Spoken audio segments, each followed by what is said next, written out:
Recientemente tenía lugar el segundo Congreso de la Sociedad Española de Epilepsia. Hoy vamos a hacer un repaso de todas las novedades en este campo de la mano del presidente de esta sociedad, doctor José María Serratosa. Muy buenas. Hola, encantado de estar aquí. Doctor, como presidente de la sociedad, ¿cuál diría que es el mayor reto, digamos, de los especialistas en epilepsia? El mayor reto de los especialistas yo creo que es estar al día en los últimos avances para poder aplicarlos con nuestros pacientes y sobre todo en el área de los fármacos antiepilépticos, que es lo que más directamente van a notar los pacientes, y de las técnicas diagnósticas, preferentemente las que registran actividad eléctrica cerebral y las que nos permiten ver la estructura del cerebro, como la resonancia magnética y otras técnicas de imagen que se van mejorando con el tiempo.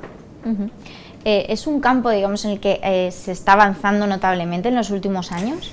Las técnicas que tenemos ahora son parecidas a las de los últimos 10-15 años, pero se va mejorando la calidad de las imágenes, de los registros electroencefalográficos, y también se añaden técnicas de diagnóstico genético, que cada vez se usan más, sobre todo en niños con epilepsias más complicadas y más difíciles de controlar.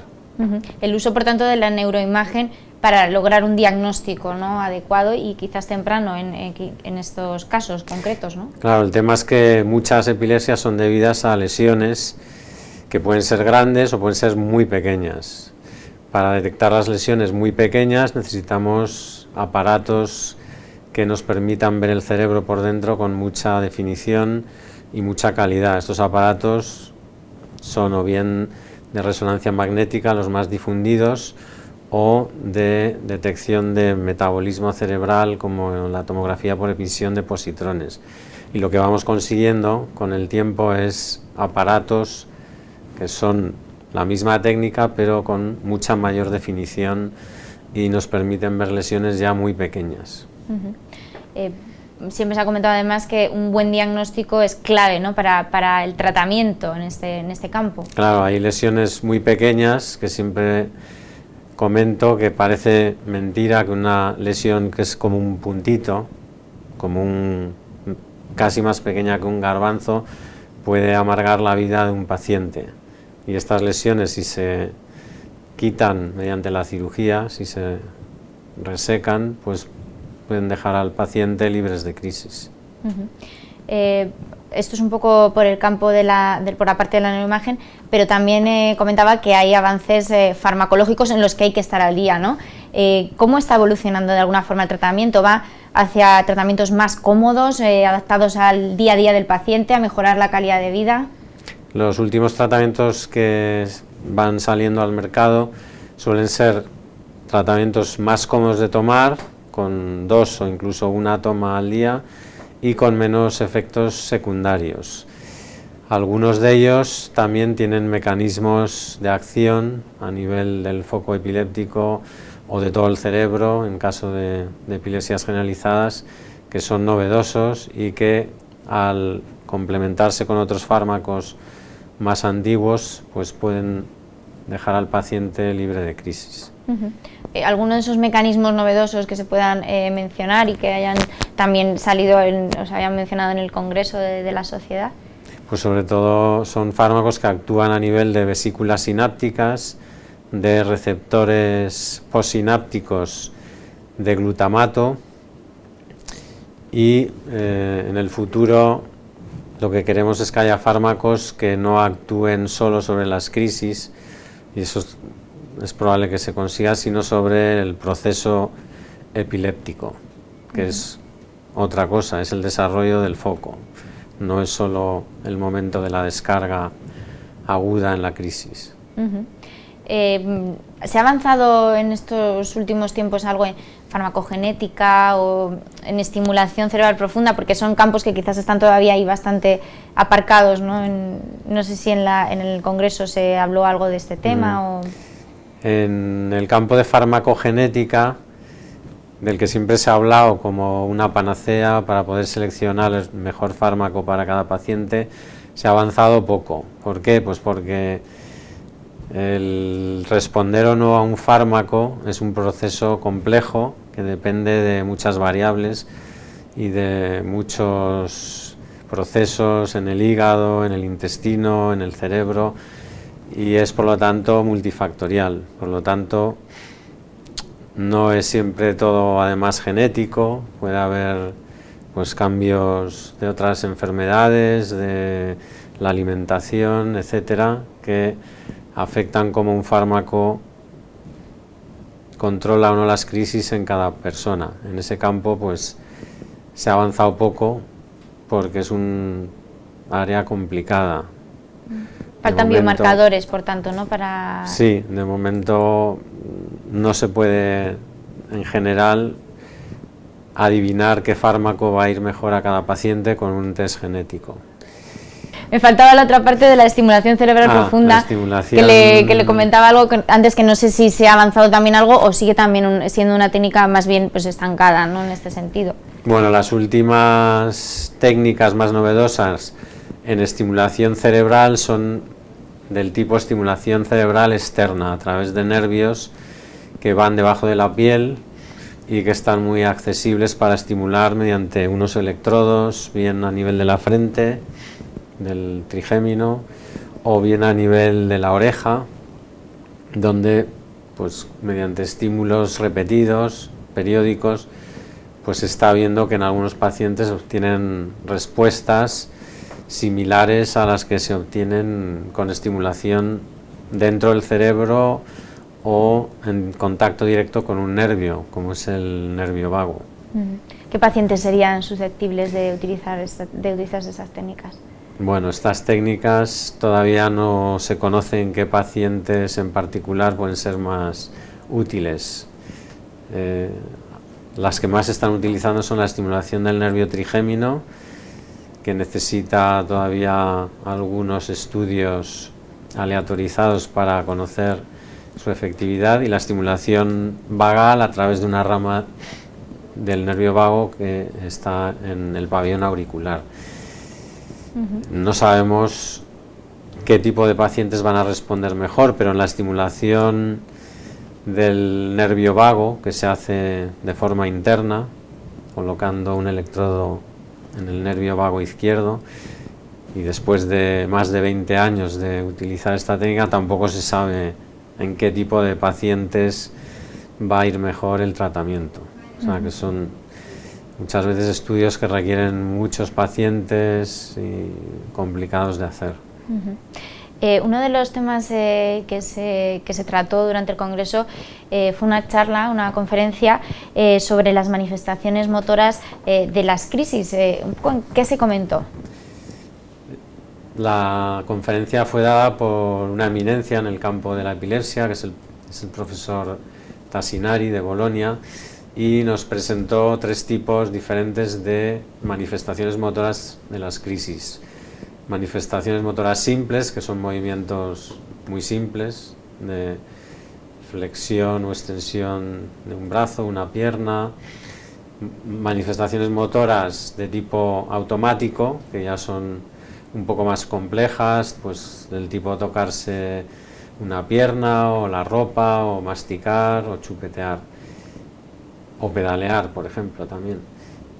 Y el tercer tipo de manifestaciones motoras de las que habló fueron las manifestaciones de tipo comportamental, que también en general durante las crisis son simples, pero que pueden ser interesantes. El tipo, pues, nos presentó casos de pacientes que pueden presentar una especie de rugido o una posición de ataque similar al de algunos felinos. Al hilo de esta charla, son cuestiones estas que no solo tienen que estar pues al servicio o al día a día de los médicos que atienden a los pacientes con epilepsia, de los neurólogos, sino también de otras especialidades, como puede ser pues atención primaria o incluso los servicios de urgencias, ¿no?, que muchas veces atienden esas crisis epilépticas.